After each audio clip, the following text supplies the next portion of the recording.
இன்றைக்கி கேசரி செய்ய போகிறோம். அதுக்கு தேவையான பொருள் வந்து 1 கப் ரவை, அரை கப் சீனி, ஏலக்காய் தூள், நெய், முந்திரி பருப்பு, கிஸ்மிஸ் பழம், மாதுளம்பழம் ஊற்றி வச்சுருக்கோம். இப்போ நம்ம ஃபுட் கலர் சேர்க்காம மாதுளம்பழத்தை வந்து அரைச்சி ஜூஸ் எடுத்து அந்த கலரில் செய்ய போகிறோம். கொஞ்சோண்டு பழம் வந்து மேலே வந்து தூவிக்கிற போகிறோம். வாங்க மிக்சியில் போட்டு மாதுளம்பழத்தை வந்து ஜூஸ் எடுத்துக்கலாம்.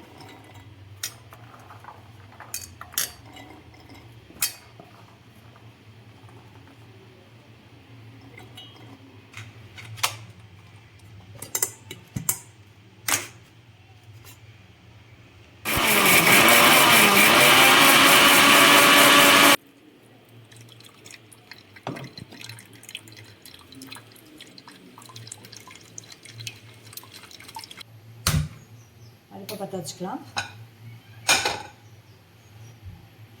நெய் ஊற்றிக்கிடுவோம்.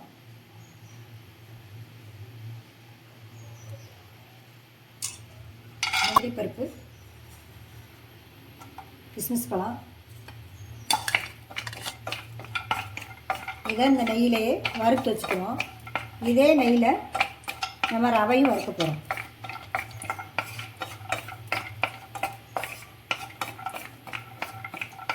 எப்பயுமே ஃபுட் கலர் போட்டு தான் நம்ம வந்து கேசரி கிண்டுவோம். நம்ம இப்போ மாதுளம்பழத்தில் ஜூஸ் எடுத்து அந்த கலரில் கேசரி கிண்ட போகிறோம். இனிப்பு வந்து 1 பங்கு ரவைன்னு சொன்னால் 2 பங்கு போடலாம் சீனி.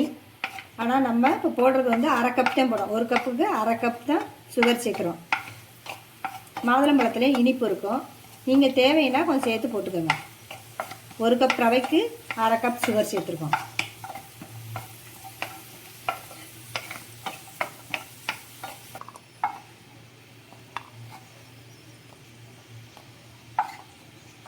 வறுபட்டுருச்சு. இதை எடுத்து வச்சுக்குவோம்.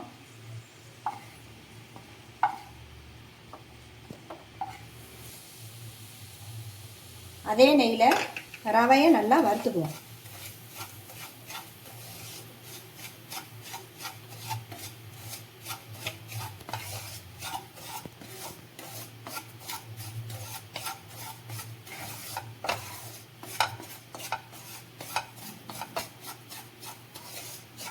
நல்லா ரவை மட்டும் வாசம் வர தருதி வறுத்துக்கோங்க. அப்போ கேசரி சாப்பிட்றதுக்கு வந்து நல்லா டேஸ்ட்டாக இருக்கும்.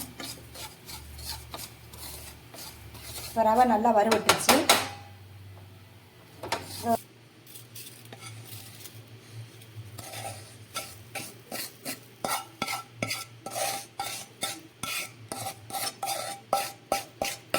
ஒரு கப்புக்கு 2 கப் ஊற்றணும் தண்ணி. அதில் வந்து ஜூஸு 1 கப்பு நம்ம எடுத்து வச்சுருக்கோம். மாதுளம்பழ ஜூஸ்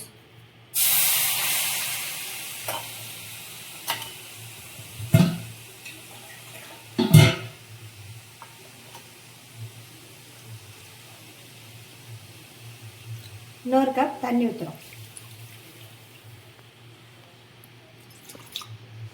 எப்பயுமே இனிப்புனாலே ஒரு சிட்டிகை உப்பு போடணும். உப்பு போட்டால் தான் நல்லா டேஸ்ட்டாக இனிப்பு தூக்கி கொடுக்கும்.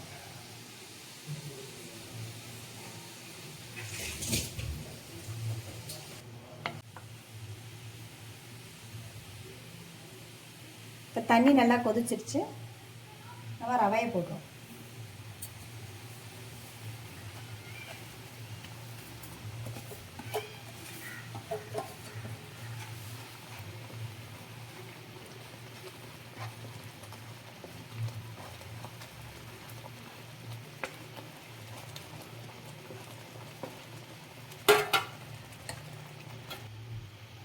நெய் நம்ம வறுக்க சேர்த்துடலாம்.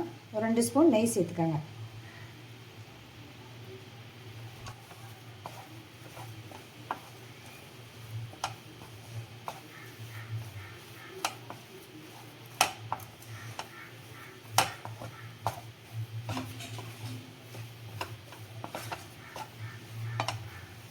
ஃபுட் கலர் சேர்க்காம நம்ம செய்கிறதுனால பழ ஜூஸில் செய்கிறதுனால பிள்ளைகளுக்கு குழந்தைகளுக்கெலாம் நல்லது. நீங்கள் இதே மாதிரி செஞ்சு கொடுங்க. சுகர் வந்து அரை கப் சேர்த்துருக்கோம். 1 கப் ரவைக்கு அரை கப் சேர்த்துருக்கோம். நீங்கள் வேணால் 3/4 கப் சேர்த்துக்கோங்க.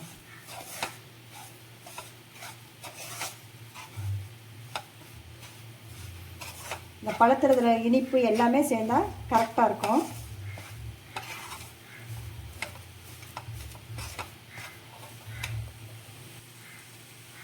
ஏலக்காய் தூள் ஒரு 1/2 ஸ்பூன்.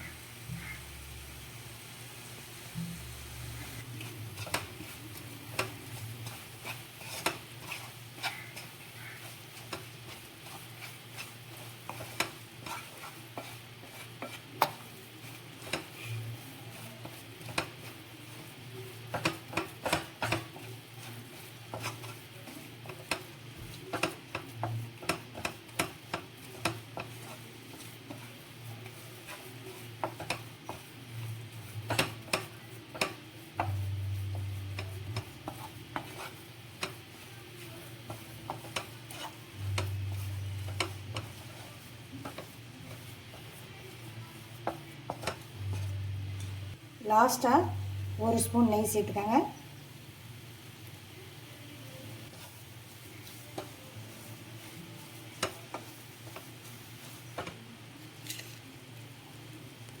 முந்திரி திராட்சை வறுத்து வச்சது, மாதுளம்பழம் கொஞ்சோண்டு உதுத்து வச்சது எல்லாம் சேர்த்துக்கோங்க.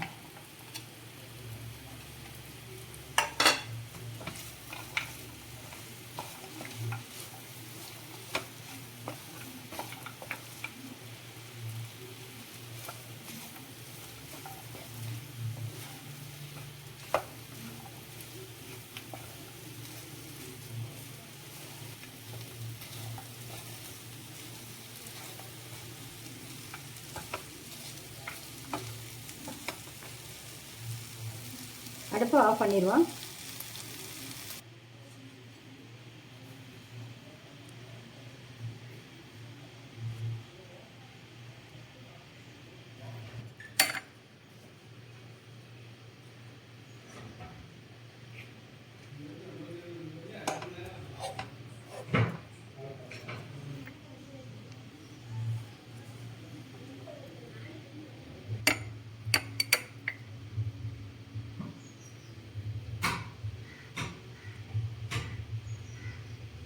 இப்போ கேசரி ரெடி. மாதுளம்பழம் ஜூஸ் எடுத்து இப்போ நம்ம செஞ்சுருக்கோம். நீங்களும் ஃபுட் கலர் யூஸ் பண்ணாமல் இந்த மாதிரி பழ ஜூஸில் செய்யுங்க, சூப்பராக இருக்கும். இதே மாதிரி செஞ்சு பார்த்துட்டு எப்படி இருக்குன்னு கமெண்ட் பண்ணுங்கள்.